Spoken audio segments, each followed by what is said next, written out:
solar mini-grids have turned from small pilots to an electrification wave. We were there when mini-grid regulation was established. When financial transactions were closed, we saw new technology thrive and companies fail. This is where we tell the stories. This is where we discuss the future. The mini-grid business, powered by NRECA. Hello, this is Nico. Today we are talking about the electric cooperative movement. My guests are Doreen, Chipika, Bwalya, and Frank Bergh from NRECA International. Frank is a senior engineer focused on leading the organization's off-grid and renewable energy programs. Prior, he was self-employed with his mini-grid consultancy, Beyond the Grid PLLC, performing engineering, construction, operations, and advisory services for mini-grid developers in Haiti, the Democratic Republic of Congo, Sierra Leone, and other markets in sub-Saharan Africa. Doreen is the program manager for the Zambia Electric Cooperative Development Program, funded by USAID and implemented by NRECA International. Her professional career spans over 20 years, working in the donor, public, academic, and private sector. She has a wealth of experience in energy, water, climate change, and infrastructure development, providing technical support to government and in-country stakeholders. Welcome, Frank, and welcome, Doreen. Thank you, Nico. Great to be with you. Thanks, Nico. Doreen, to start off, can you tell us and our listeners how a co-op model is different to an investor-owned model? Thanks, Nico, and thank you very much for having me on your program. So an electric cooperative is basically a private power utility that is owned by its customers and it's operated as a sustainable business. Within an electric cooperative, each cooperative member owns an equal share of the business, regardless of their connection type or how much electricity they purchase. So basically, cooperatives are not-for-profit, privately owned businesses, unlike an investor-owned business. And these are owned by the members that they often serve. What is key within an electric cooperative or a cooperative business is the governance, because the members will elect the board of directors, who in turn will employ a management team qualified to run the power utility as a business. Yeah, Doreen, would you say that a co-op model generates lower cost levels than an investor-owned model? Yes, I think I would agree with that statement.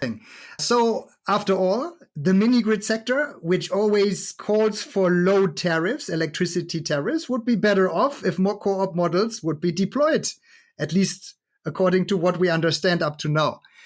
So, Frank, I heard about the 7 principles of cooperatives. Can you tell me more about that? Yeah, thanks, Nico. As Doreen said, electric cooperatives are a type of cooperative business, and there's 7 cooperative principles that span all cooperative businesses, not just electric cooperatives, but we do adopt these as kind of part of the governance model that Doreen was describing. The first principle is voluntary and open membership. And that means that anyone who's living within a mini grid or a service territory can connect to the grid, can become a member of the co-op, and therefore can have an ownership stake and a vote in the cooperative's decision. So it's voluntary and open membership. The second principle, democratic member control. So that means that the members themselves, in other words, the people who take power from the grid, are democratically in charge of the grid. You can't serve on the board of directors if you don't take power from the grid. So me from my office in the US can't be a member and therefore can't have any control, including a board seat of a co-op in Zambia, for example. Number 3, members' economic participation. So all members have to pay their bills and participate economically in the cooperative, both through membership dues as well as electric tariff. 4, autonomy and independence. So cooperatives are autonomous self-help organizations. They are not affiliated with political parties. They can't be used for political gain or any other type of non-autonomous use. So they can't be controlled, for example, by a foreign corporation, or they can't have some foreign investor telling the co-op what to do. The co-op has its own self-determination and autonomy. Number 5, education, training, and information. A big part of what makes electric co-ops work is the commitment to education and training. It may be the case that no one living in an electrified community has electrical experience or can serve as electrical technician without training because there's not been electricity there before. Number 6, cooperation among cooperatives. So cooperatives work together, taking best practices, working collectively. And this happens both between different types of co-ops, like maybe an electric co-op might work with a credit union or an agricultural co-op, in terms of financing or productive use of energy, for example. It may also mean multiple electric co-ops band together to share lessons learned. Similar to AMDA, the African Mini Grid Developers Association, that same cooperative spirit among mini grid developers, we have that cooperation among cooperatives as well. And then number 7, concern for community. So co-ops have a very strong tie to the communities that they serve. That's what they are. They're a community-based organization with community ownership. So that concern for community means if it's best for the community, then it's best for the co-op. Yeah. Now I learned that co-ops are basically businesses, right? Private sector.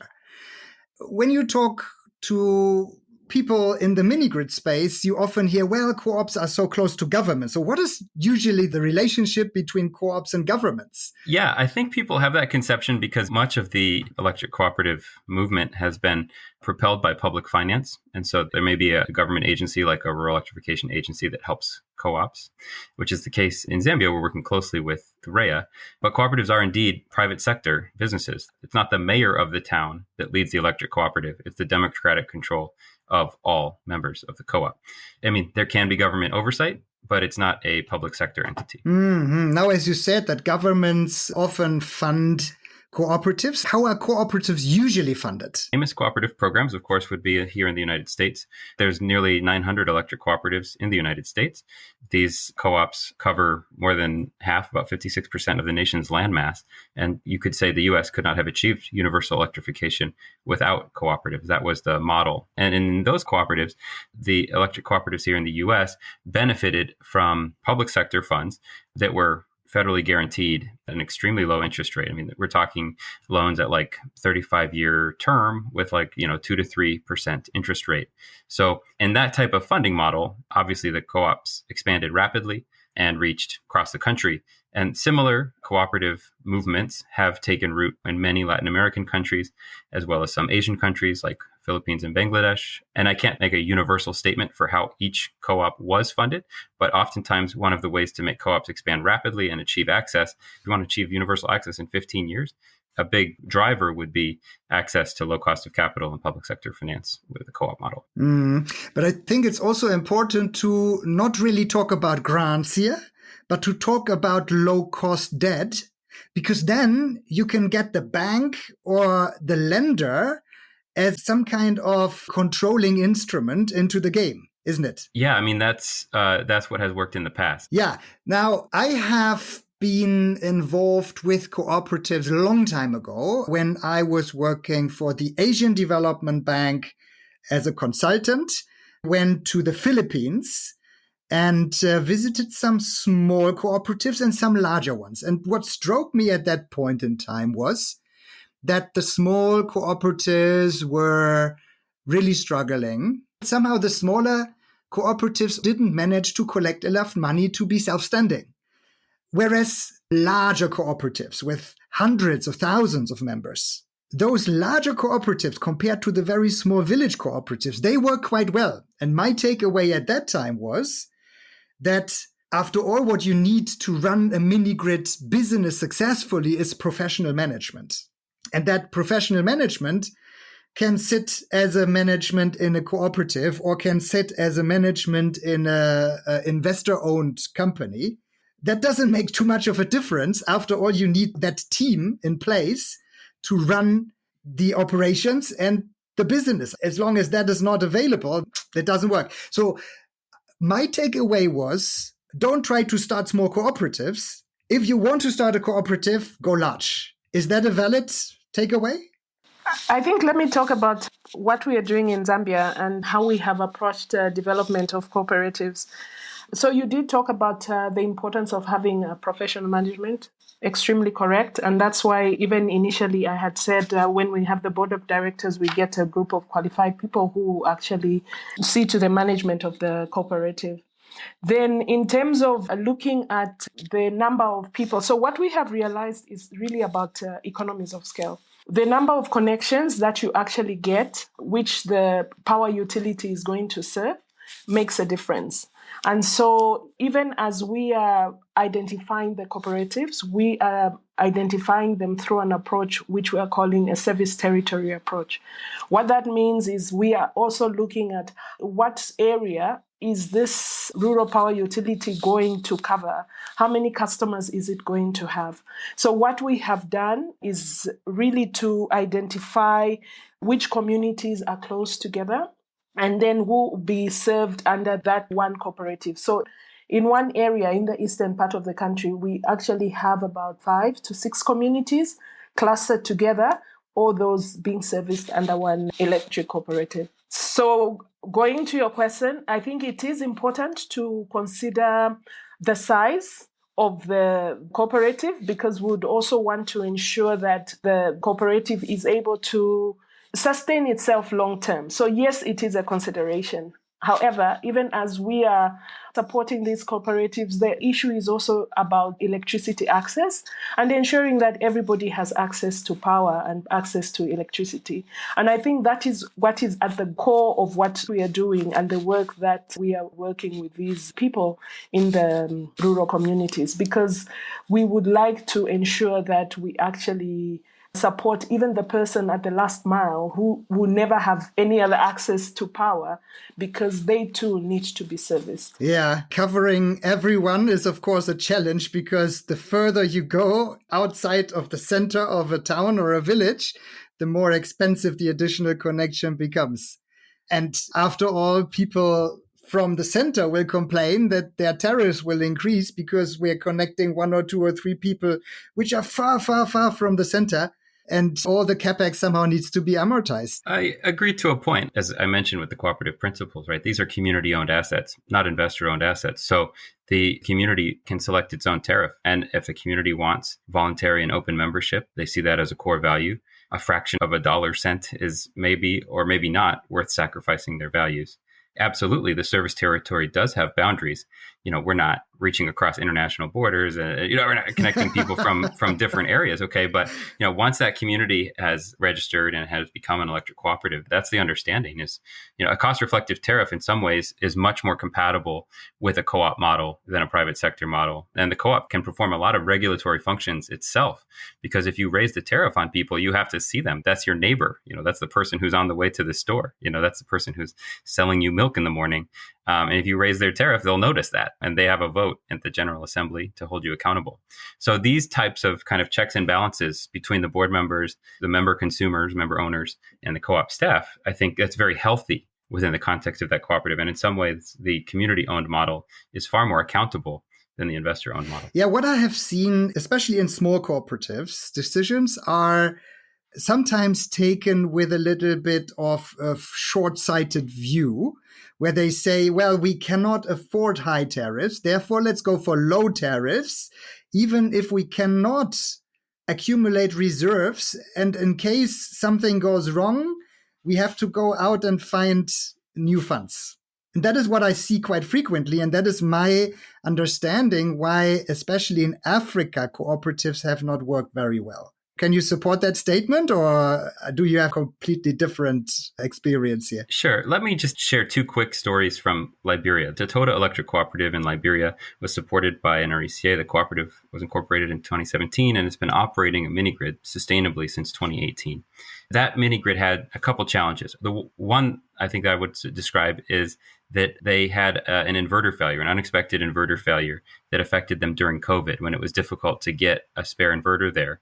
And so while the inverter was out, the cooperative board voted to operate 100% diesel from now until the inverter comes, because they saw such a high value on the community unity, the ability of productive users of electricity to operate, refrigeration, health clinic, things like that were top priority. And so the cooperative voluntarily raised their tariff by something like 50% on an interim basis. They didn't have any riots in the streets. Nobody went wild and opposed it because they understood this kind of community ethos of, we're all in this together and we're going to go ahead and do this until we can get the solar back online and bring the price back down. So that's a powerful kind of story of, the community kind of rallying its own resources, maybe going lean for a few months there, but making the best of it. The other thing I would say is that co-op has doubled its connections since it was built in 2018. So it was built with about 200 connections. It now has about 400 connections. And in order to do that, as you mentioned, Nico, they would need additional funding. That additional funding was produced by the co-op. They asked NRECA, there's no bank that would lend to them in Liberia that they could find at reasonable terms. There's no international lender that was going to come in and fill that gap. So they asked and they received a loan from NRECA, a $10,000 loan for poles and wires. And then they paid that back and asked for a second $10,000 loan for poles and wires. And so they were able to expand their low voltage distribution network themselves with their own funds. All they needed was access to debt in this case. And we were able to provide that through our financial reserves. Yeah, interesting story, Frank, which raises some questions on my end. What if a government does not provide low interest rate financing to cooperatives? Where else could cooperatives potentially get access to finance? Like equity investors? No, a different segment. Banks, as you just said, probably very difficult because there's usually no significant collateral behind. And the mini grid itself, one mini grid would probably not be considered a project finance by anyone in this sector. And then again, we are running into the professionality of the management. Is there someone who has a master degree in engineering and a master degree in economics or business management or so? Probably not. So yeah, it will probably be difficult to acquire finance from the regular sources that companies would usually turn to. Where do cooperatives get money from when they need some? Yeah, I don't dispute at all that in today's market, it's more difficult to raise money for cooperatives than for investor-owned, investor-driven mini-grids. I would also say that it's not exactly easy to raise money for the investor model either. And that's because there's some magical thinking going on that, with SDG 7, that we're going to reach universal access globally within 15 years. But it's kind of ahistorical to suggest that we could do that at double-digit IRR globally. That's ahistorical. That's not how it worked in the US or Latin America or Asia or anywhere else. In the US, with the funding terms that I described earlier, which I'm sure all mini-grid developers would love to get 35-year loans at 2% interest. And in Bangladesh, it was roughly 30-year terms with 3% interest. That is the level of finance that people would pursue if they wanted to get to universal access. The US went from about 10% rural electrification rate in the late 1930s to roughly 90% rural electrification rate in the 1950s. So in about 15 years, we did go in the US from about 10% to about 90%. And there's a lot of countries in sub-Saharan Africa, including Zambia, where Doreen and I are working, where the electrification rate is about 10% today. And imagine what we could do in 15 years with a robust publicly financed cooperative movement. It's just that the funding today, it's not available nearly at the terms that would inspire folks to solve SDG 7. Whereas, 100 years ago or 90 years ago, those terms were made available in the US and the results speak for themselves. Yeah. Okay, understood. Another aspect is that when I look at the US cooperative development, most of these cooperatives are distribution cooperatives, right? There are not that many generation cooperatives. You can tell me more about the numbers, Frank. But at the moment, what we're trying to do in Africa is to merge generation distribution, put them under one management, which may be a little bit of an overkill for the people that we meet in these rural communities.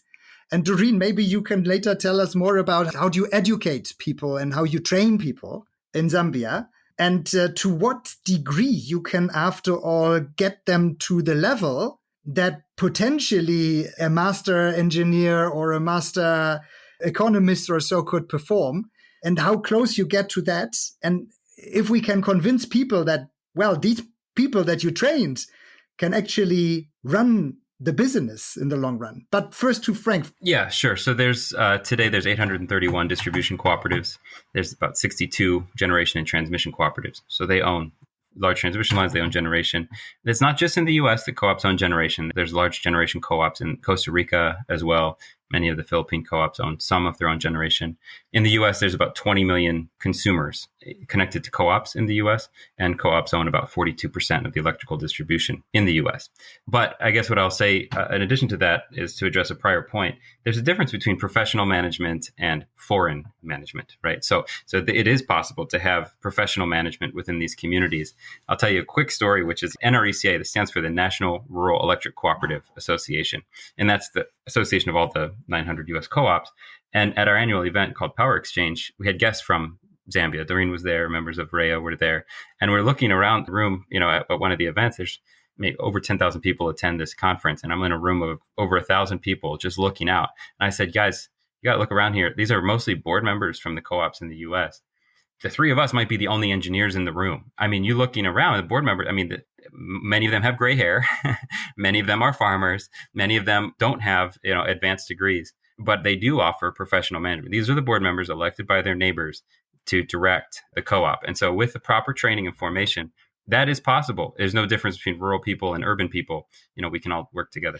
Yeah, that is what I wanted to highlight. Running an electric distribution co-op may be easier than running an electric generation co-op, because that may be technically and also from a business management perspective more demanding. And you may not need such a high level of education to run a distribution co-op or a distribution business after all, especially if you are managing together with your neighbors, you're managing yourself, because then you take your decisions within that community and you do not need to push for payment from third parties, so to say, from those customers that are supposed to pay you as the electricity company to supply them. But basically, you just make sure that you're sustainable with your business. And after all, electricity distribution may work, and you may not even need very sophisticated smart metering technology to keep track of electricity theft, because it would probably rarely happen because everything is within the community. But let's switch to Doreen.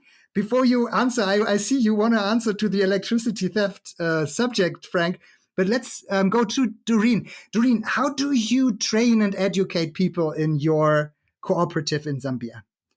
Okay, a lot of interesting points have been said. One thing I need to mention is that the cooperative movement in Zambia has been there for many, many years.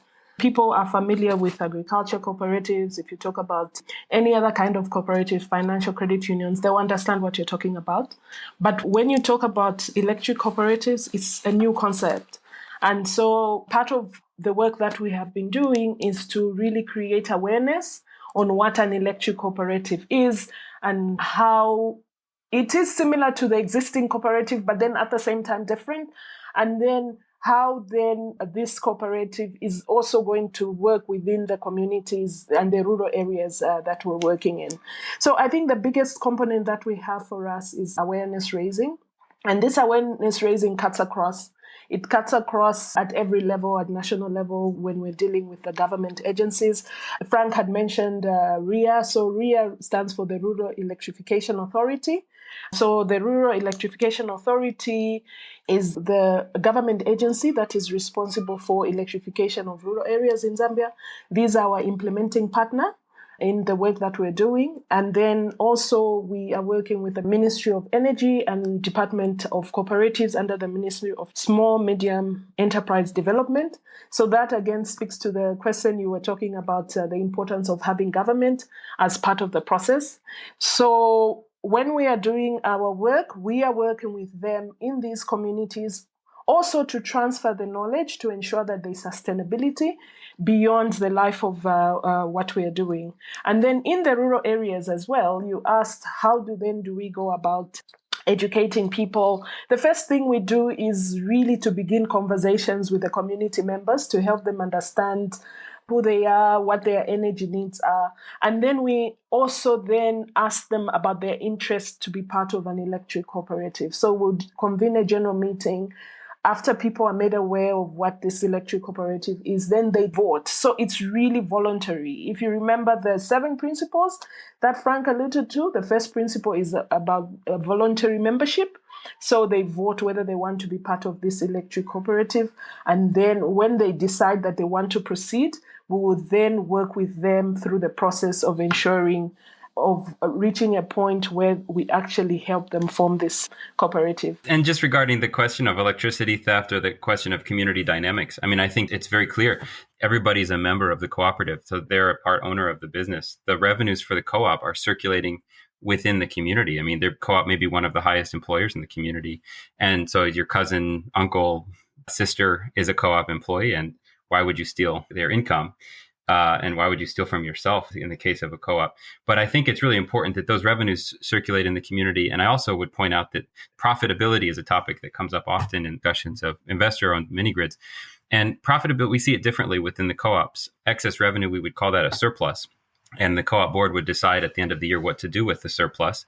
You know, we could lower the tariff for next year. We could invest in more infrastructure, or in rare cases, the co-op can vote to distribute a community dividend and pay back the surplus to its members. So rather than extracting what we call profit and sending it to Europe or to the US or to whichever investor was involved and extracting it from the community, we're actually reinvesting it in the community in a democratic way.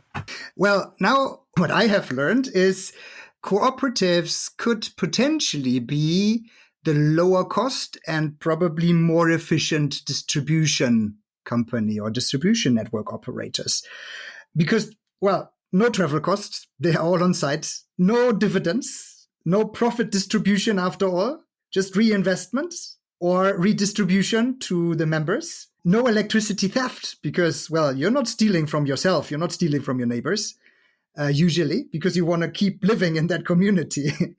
Yeah, so a very, very nice concept after all. So now, for me, the question is, who operates the generation assets, which usually requires a little bit of expertise that could potentially not be transferred through training, Doreen, and maybe that is where you can come back in.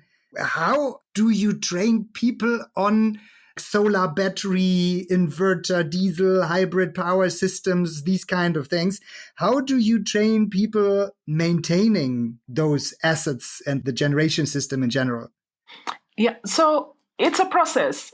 And I think Frank had already indicated, just because somebody lives in the rural area, just because they're illiterate doesn't mean they're not intelligent. They just have not probably had the same opportunities that others in the urban areas have had. So what we actually do is to provide the necessary education. I can speak about what we're currently doing in Zambia in a place called Tatumbila in the northern part of the country. Currently, construction of the mini-grid is ongoing. Apart from that, we are also putting together training courses and training programs for the community on safety awareness, because this is the first time people in that area will have electricity. So it's important that they also understand how they're going to use it. And also safety is a major concern. Apart from that, as I indicated, yes, the board of directors comes from the community, but for professional management of the power utility, this is done by qualified people.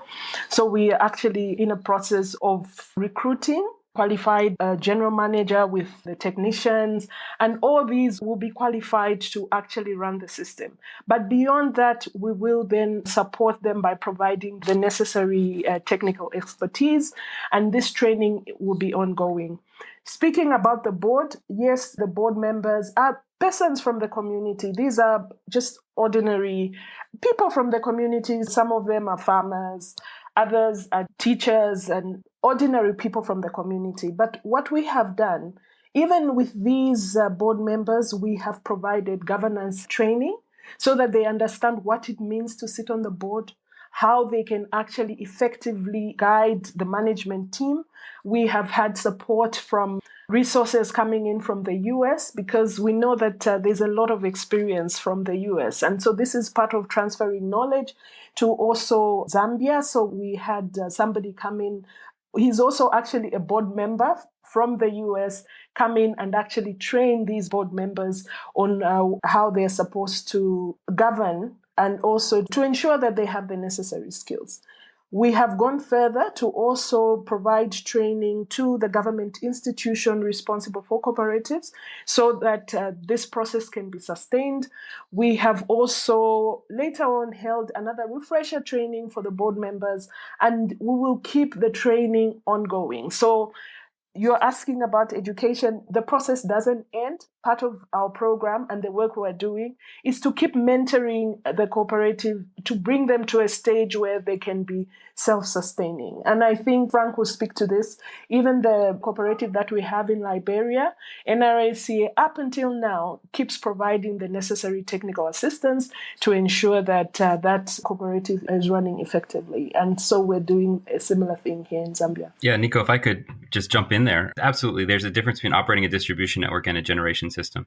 In some ways, the distribution OPEX is significantly lower than the generation OPEX and may require a different skill level. But I would say the medium voltage systems require extreme skill and diligent training. NRECA had helped to establish medium voltage distribution co-ops throughout Latin America and Asia, but also in Haiti, there was a co-op in Koto. And I worked in Haiti with a private sector mini-grid developer, and we actually hired many of our skilled line workers were trained on medium voltage by the NRECA project in Koto in the co-op. And then they were some of the highest skilled medium voltage line workers in Haiti. And that's true in a lot of the places that we've worked. The investor-owned mini-grid operators will also benefit. We offer medium voltage mini-grid safety training in several countries. But what I would say on that topic is the community acceptance is elusive. And I think a lot of folks on your podcast talk about, one of the key success factors in mini grids is that the community feels a sense of ownership or a feeling of ownership in the project. And to that, I would agree. But, I guess I would say, what percentage of ownership? Because in the co-op, the sense of ownership of these technicians is 100% ownership. The community owns 100%. And it's not a feeling. It's not a feeling of ownership. We're talking about real ownership. And that does give people a different level of interest in learning these materials, being trained on these materials, and see it as a pathway to their future career. Yeah. Okay. Interesting. Now, as we have been talking about education and training a lot, have the cooperatives in the 1930s in the US, have they also gone through all these trainings and so on? And who paid for it and who provided these trainings? Yeah, I mean, the Rural Utility Service and eventually the U.S. Department of Agriculture has developed a lot of the standards. And that's another point that I'll make briefly here is that there's differences between rural electrification and urban electrification. In the U.S., the standards for rural electrification are, we use a lot of single phase. We use a lot of small transformers, rather than large centralized transformers with a lot of LV. It reduces theft, it reduces losses. And we've taken those kind of least cost electrification standards into the least cost geospatial planning that we do internationally for the World Bank and SE for All and USAID. So I would say today, the largest electric co-op in the world is not in the U.S. It's in Bolivia. CRE has 800,000 members in Bolivia, largest electric cooperative in the world. And at this point, there's over 220 million members of electric cooperatives outside of the U.S. compared to about 40 million inside the U.S. So since 1962, when NRECA International was formed, we've established over 250 rural utilities around the world. Now I have two initial ideas that I would like to discuss with you. And I would like to hear your thoughts on this. Frank, I know that you are a frequent listener of our podcast, so you also know the concept of rural industrialization that we're promoting a lot.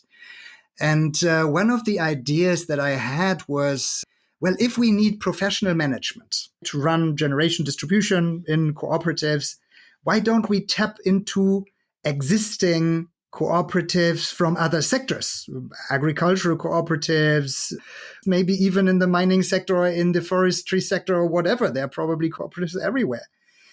And these have professional management, professional financial management. They probably also have high-level technical stuff. So why don't we tap into those and tell them, hey, well, why don't you decentralize your processing for coffee, for chili, for whatever agricultural produce you prepare? You reduce your transport costs to a certain extent. You improve your efficiencies. You increase your margins. And when you have brought electricity for your processing, you also connect your members. Would that work or would it not?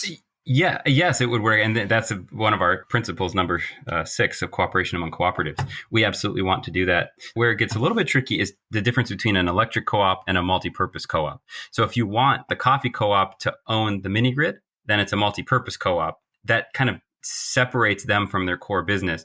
If you want the electric co-op to own the coffee business, that also similarly becomes a multi-purpose co-op. And then, the pitfall there is that if the coffee business is not profitable, then you change the tariff on the electricity business to cover your losses. Now, that's a slippery slope, right? And then you have a regulatory issue where the electricity is regulated, the coffee is not, or at least not to the same extent. And then you may end up with kind of a loss-making institution that's being kept along at the expense of its members. That is why most of the co-ops that we form are standalone electric co-ops that then welcome the coffee co-op, the agricultural co-op, and whatever other. In one case, we have an electric co-op in Uganda, and there's a cooperatively owned milk chiller. It's a community with a lot of dairy cows, and there's a community-owned milk chiller that's the largest customer of the electric co-op. But the electric co-op does not own the dairy co-op or vice versa. They're two separate co-ops, but they do collaborate very well. Yeah, and after all, there's probably also the question, why should coffee cooperative members support a small portion of their members to receive electricity while they are not benefiting from that themselves? Instead, as you said, Frank, you would probably form a separate electric co-op and then share the management power. That's true. And that's not how it's always been. There's definitely countries where the cooperative movement went much more in the direction of multi-purpose co-ops. But at least with the programs I'm describing today, this is what we recommend. Okay, understood. So this could be a very interesting model for Ethiopia, where I'm flying to next week, and where we have conducted some legal research on how co-ops could be regulated under the regulation and laws that exist for the electricity sector there. But after all, electric cooperatives could even tap into the grants that are available for private sector. As we know, co-ops are private sector. Yes, and I wish that was true. I wish that for the private sector grants and the results-based financing programs that are available for mini grids in sub-Saharan Africa, many of them actually have terms that forbid application by co-ops. So for your listeners who are in the financier community, I would certainly love to have a dialogue because I do believe this cooperative model fits so well into what these grant funds and RBF funds are trying to achieve. And in some cases, it's been unclear. And in some cases, we've later found that without co-finance from an equity investor, that it was not eligible to receive funding. So I would certainly love to have further discussions around that. In those cases, we sometimes partner with the for-profit mini grids in order to be eligible, even though we're proposing kind of a hybrid model, but that can be difficult. That's an interesting observation because in Ethiopia, I'm pretty sure that this is not the case. I'm convinced because we actually took care of this after all, that with the Adele program, at least there is an opportunity for co-ops to tap into that. And I'm pretty sure that in Nigeria, under the DARES, I don't think that co-ops are excluded, but I also am not sure how many co-ops actually exist in Nigeria. Right. And I'm not saying that to cast blame on anyone. I'm just saying it's very important for the accessibility of finance and especially grant finance. There's no reason that grants need to be for profit. We can decouple that. And so in the case of the Ethiopia program and the Nigeria programs you described, I'd love to see that as the standard, across the continent. Now, there's other structural disadvantages besides eligibility criteria. It's going to be very hard for local community members to find the terms of reference and submit. They're going to need partners like us to be able to access the finance. And they may not be regarded by the evaluation committee on equal footing with a very familiar mini grid developer, a dozen that we could all name that are going to come and they're going to be on the top of the stack because everybody knows them.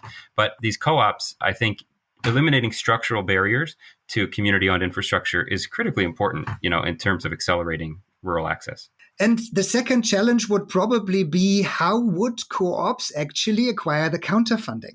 Right, as they cannot tap into any bank loans, as you already said, in Africa, not easily, and they cannot acquire any equity other than from their members, and that is, after all, limited. So when we've tried to obtain grant funding and we've needed co-financing, NRECA has become the co-financer. We have a charitable foundation. It's really just donations from the members of the U.S. co-ops that get an email or a letter in the mail and make a donation at the end of the year. There's some funds there that we can use for co-financing, but that's not a scalable model. That we're not going to electrify the whole continent with charitable and year-end contributions. It would be great for some of the other grant funders in the industry to say, look, we'll be your co-financer if you're going to go for a RBF. We can offer X% equity because the community is going to put up their membership dues, but their membership dues are going to be obviously less than 10% of CapEx. In some cases, 1% of CapEx. That's not enough to qualify for an RBF program in most countries. Why wouldn't cooperatives and investor-owned companies work together? And each of those two does what they can do best. We already learned that a well-managed cooperative can be a very efficient distributor of electricity, and that potentially generation requires a little bit more university degree expertise, depending on the system, depending on the size. And that is an area where the investor-owned companies could come in and provide their expertise and then also their innovation force and these kind of things. What do you think about that collaboration?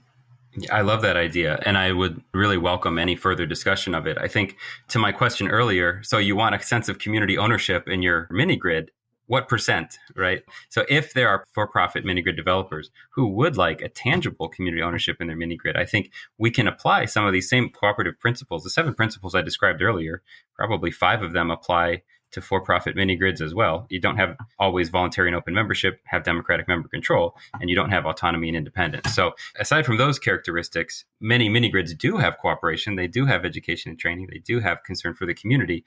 Let's find a way to do a hybrid model. There's been some experimentation with this by Rocky Mountain Institute in Nigeria, where they offered grants to for-profit mini grids that are under operation in exchange for some degree of community ownership. But the ownership stake, was quite low. In some cases, there was no actual ownership. With that grant, they agreed to create a consultative community organization that would advise the mini grid company. So I wouldn't say that's a true ownership model. I do think that the ownership results in diluting, the equity provider, even slightly. Even a 10% ownership is a slight dilution of future returns. So there's reasons why that's not more prevalent, but I would love to see a more tangible community ownership in these programs, because as I mentioned earlier, we can support local electrification without extracting revenue from those organizations. And I think that revenue is appropriate. I'm not saying that revenue is wrong, but I'm saying that there's a big degree of improvement what we can do with communities as our partners rather than our clients. I actually want to agree with Frank on that. And I think it is possible, especially given that, as has been said already, where you have a community-led enterprises, there's a lot of ownership. And I think that also would lead to a sustainable business. In what we are doing here, I know we're talking about mini grids, but in one part of our cooperatives in Zambia, we also have grid-tied cooperatives where the distribution is going to be managed by the community and the cooperative, and then the generation is being done by the power utility.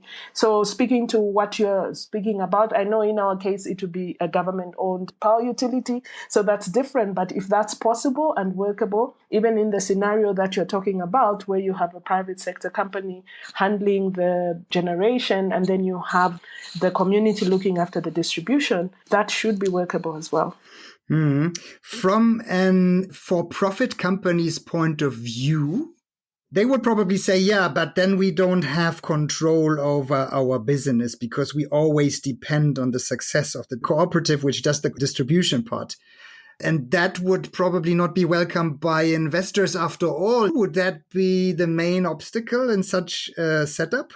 Or do you think a cooperative could create enough trust? Or a contractual model could be arranged in a way that provides enough confidence to the investors into the investor-owned part of this joint venture? Yeah, Nico, it's an ironic question. Is the cooperative trustworthy to manage the system? I'm telling you, cooperatives manage over 220 million people connected to power systems globally. That's far more than the for-profit mini-grid business in sub-Saharan Africa by multiples, right? This is, in some ways, the dominant model, the most proven model for managing rural electrification and energy access past 90 years. So in some ways, it's not us that need to answer that. This is the proven model. But I will answer that by saying that, yes. And I think distribution co-ops that take all their power supply from the national utility and manage the distribution system, medium voltage and low voltage, are very similar to what's seen as a new model emerging, with the undergrid, mini grid, or the utility kind of management contracts that are starting to emerge in Nigeria, where a mini grid developer might take ownership of some distribution feeder and just basically they sell the service to the utility of, we're going to increase your collection rate, we're going to increase the community buy-in and morale and community acceptance. And in exchange, just provide us the power and we'll make your return for you. That's what electric co-ops have been doing for the past 90 years. Yeah, interesting. And it's also quite similar to the approach that when we started Inensus, we came up with in 2004, 2005.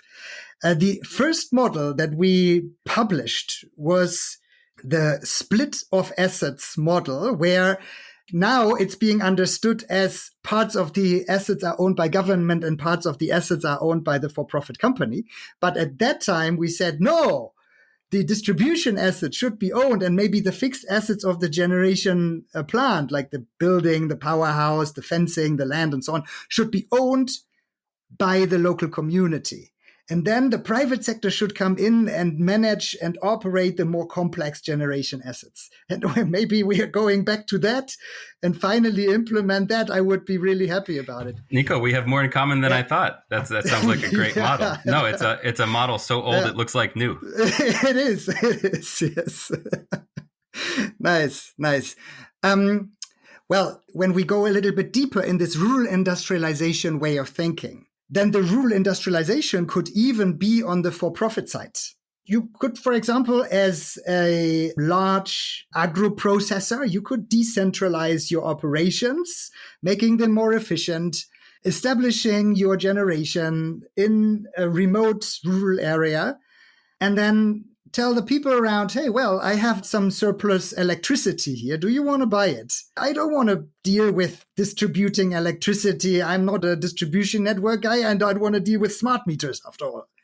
Do you want to pick it up? Then please create your cooperative if you like. I will sell electricity to you. Would that be a viable model? Absolutely. And I think Doreen has direct experience of this, in Petauke co-op. We're forming 5 co-ops in Zambia and another 5 in Malawi. So we have funding here to develop a program. All right. And now if we are looking at this potential collaboration between investor-owned companies and cooperatives, and if they join hands, then they would also be eligible for grants together. In Nigeria, for example, if they said, okay, Rhea, now we are applying here as a joint venture, the grant is flowing into the community to pay for the distribution network. Whereas we also said like cooperatives may need a certain portion of loan for a better oversight. So maybe we need to bring in some part of that also. And then the for-profit company provides equity and debt for the generation assets. That may be a winning model after all. Let's see if our listeners will implement some of that in the future. I would definitely be happy to discuss this in more detail.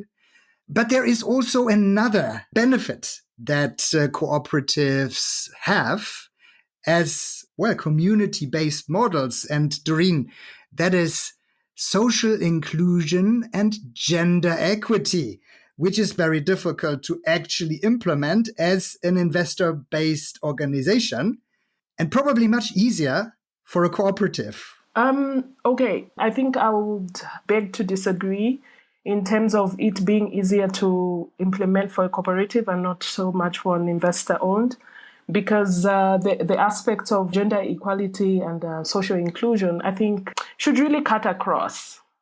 And active and meaningful participation of everyone, in this case, we're talking about women, youth, and those who are socially excluded. The inclusion of them, ensuring that their voices are heard and are represented, is something that is important, I think, for anyone who's going to provide power to a community. And what we have found, even as we are working in these communities, for us to ensure that everybody's voice is heard, it actually promotes respect, trust, and social harmony and cohesion within the communities that we're working in. So that's why I'm saying it really doesn't matter what kind of model you're implementing. I think this is a very, very important aspect that needs to be implemented. And for us, what we are doing is within the program, we are looking to increase the participation and social inclusion of everyone, as I have said. What we do is when we go into an area, before we begin any program implementation, we seek to understand what are the differences, what are the cultural barriers, what are the cultural norms in that area, because we realize these will actually affect the behavior of different people and might actually be a barrier for some people having access to electricity. So it's very important from the onset that we do an assessment to just understand what the community dynamics are and who's socially excluded, why are they socially excluded, how is gender equity and equality within that community.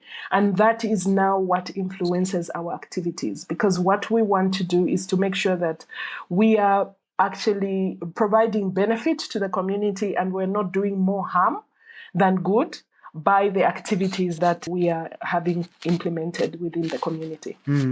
Doreen, what I thought is that US NRECA have then a completely different access to the community itself compared to an investor-led company, which comes into the community and says, hey, well, we are going to supply electricity to you, full stop.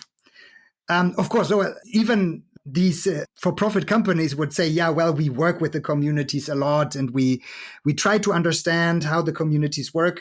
But, well, in your case, this is inherent, right? This is inherent in your approach already. You must understand how they work. Otherwise, you cannot do anything. So therefore, you have a completely different depth of understanding of that community compared to an investor-owned company. Wouldn't you agree, Doreen? Yes, I completely agree with you. I think for us, it's really about creating community ownership because we want the community to be part of the process. We want them to understand and to actually own the system, because that is what will lead to sustainability of whatever initiatives we are doing. And then we are also looking at a community-led enterprise. And so for that to happen, we interact and engage with the community from the onset. And what has been interesting is really to see the enthusiasm and to actually see the people in the community be the ones to move forward and to actually be the ones to make a change. What has been interesting, I can give an example of Tatumbila, the area where we're working. So initially, we've been in that, working in that, I think this is now our second year, and it's at this point that construction has started. But before, when we went to speak to the community to tell them about electricity and the possibility that they can actually have power come to their homes for the first time, at first it sounded like a story. But the more we engaged with the people, and then the more they started seeing the activities, just maybe putting up a fence, we were told that people within the community already started changing their roofs. Some of them, they have grass thatch roofs. They started changing them to have iron sheets in preparation of power coming. The chief also, the headman also told us that actually some people moving closer to the community so that they are within the boundary for that mini grid that is going to be built. So, and what has happened also, as time goes on, the membership of the cooperative increases. At the time we were registering the cooperative, we had over about 190 people. Right now we are 245 cooperative members, and this is before the mini grid is even completed. So yes, you're right. I think our role is really to engage with the community to ensure that at the end of it, they're the ones who are leading the process. We're there to just support them. Yeah. And my point was, with that, you can also carry, so to say, social inclusion and gender equity, probably more easily than an external party. Yeah, definitely. Good. All right. Perfect. Now let's come to a close. And I would like both of you to make your final statements, maybe considering my question, what has gone wrong in Africa so far? Why don't we see more electric cooperatives on the continent? And what do we need to change to actually make it happen? Okay, so I wouldn't say what has gone wrong. I think I would say at this point is what is going right. There hasn't been knowledge. As far as I'm concerned, I'm talking about within the Zambian context. Like I said, we are at a stage where we are now demonstrating 5 electric cooperatives under the program. And so it's a new concept. And I think from the response and that we are getting as we move along, we can see a lot more people now coming to understand and seeing the potential and possibility of what an electric cooperative can actually do. So that's why I was saying it's not so much what has gone wrong. I think it's the fact that probably there wasn't that knowledge and now it's there.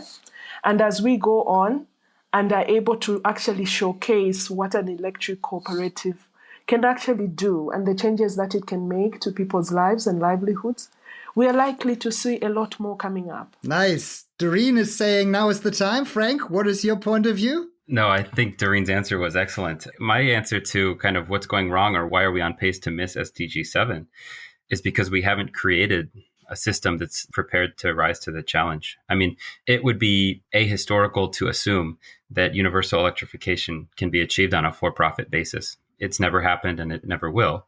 The question that I would ask is discourse of development in energy access in sub-Saharan Africa has swung so far to the extreme of we need more profitability, we need more generous programs, we need more external and oftentimes international mini-grid developers, that we've forgotten there's a much simpler and much more proven answer, which is to trust people with their own infrastructure. And so the model in the US was to go through cooperatives and let people power themselves. The model in Europe was primarily a public sector model. Models in Asia, Latin America have varying degrees of each flavor of that. But it's only in Africa, in sub-Saharan Africa, that we expect a for-profit model to satisfy universal access. And I think that there's a misconception that a for-profit investor-driven model will be faster. In fact, it's gone much slower. Whereas in the US, there were investor-driven utilities in every American city at the time of the Rural Electrification Act, and they hadn't made the effort to get to the rural areas. Once you pass the Rural Electrification Act and you allow people to be in charge of their own infrastructure, look what happened, 10% to 90% within 15 years. And if we were serious about SDG 7, I think we'd ask ourselves, why haven't we offered that level of motivation, that level of commitment to the sub-Saharan African market? Which is mainly, as you said, loans, 30 years tenor, 2 to 3% interest rate, and then maybe good standards and a little bit of support, which doesn't sound much, actually. May even sound better than a lot of grants. Yeah. I think every listener would agree. Okay, yeah, thanks a lot, Doreen. Thanks a lot, Frank. This was highly interesting to me. I learned a lot. And I'm looking forward to more collaboration between our organizations, because as you already said, Frank, I think we have a lot in common. And with that, thanks a lot and talk to you soon. Thank you so much, Nico. Thank you, Nico. This episode of the Mini Grid Business has been brought to you by Enensys, your one-stop shop for sustainable mini grids. For more information on how to make mini grids work, visit our website, enensys.com, or contact us through the links in the show notes. The Mini Grid Business, powered by Enensys.